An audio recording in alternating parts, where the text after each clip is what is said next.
Hello, welcome back. In our last video, we were discussing the basics of keys, keyboards, and LCD displays. In the current video, this session, I'm going to be talking about a specific device called the 8279. We spoke about the 8255 in the last one. This time, it's 8279. I'll talk to you about what it is, how it works, why it is used with the 8086.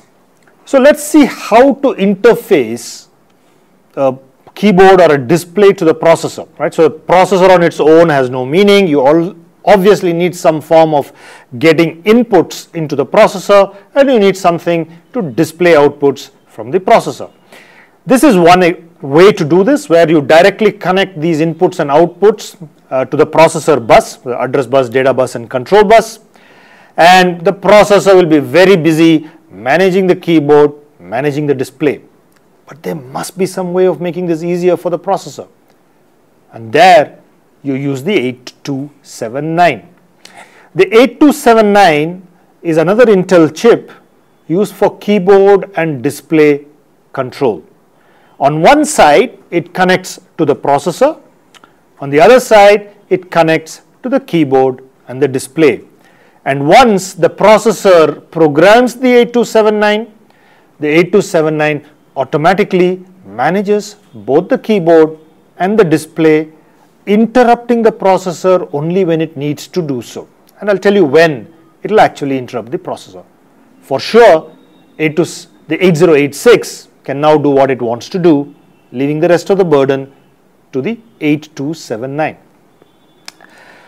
So let's look at the internals of the 8279. Now in this diagram, and this is a standard block diagram of the architecture of the 8279, what you see here is the blocks that are concerned with interfacing to the keyboard.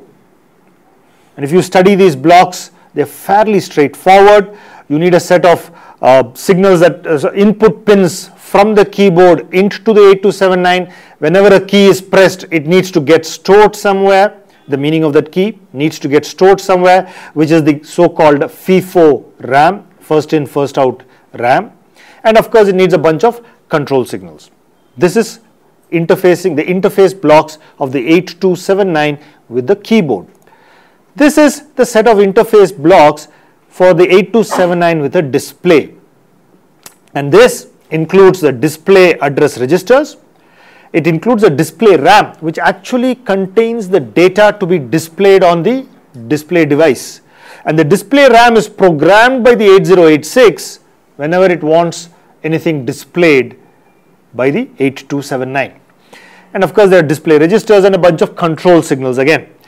The top part of this diagram are the pieces that connect to the 8279. Obviously, the data bus, the I/O controls, and the RAM from which the 8279 sends its information to the 8086.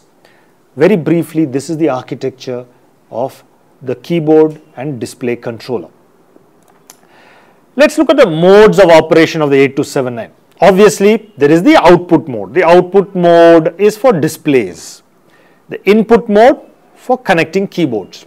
So very fundamentally, there are two modes of operation for the 8279, and you can keep switching back and forth between these two modes so that you could control both a display and a keyboard simultaneously with one 8279. In the output mode, you have got two further categories. One is called the display scan mode, and the other is the display entry mode. Details are available just in any fact sheet, data facts. In the input mode, you got the scanned keyboard mode, you got the scanned sensor mode, and the strobed mode. So three modes for input, two modes for output. To want to know the details about these modes, just read up the data sheet for a 8279, completely self-explanatory. So we have now looked at various modes of operation of the 8279, and we have looked at the architecture of the 8279. In my next video, I'm going to be telling you how to actually use it and interface it with the 8086. But till then, I would urge you to read up some more details on this chip. Thank you.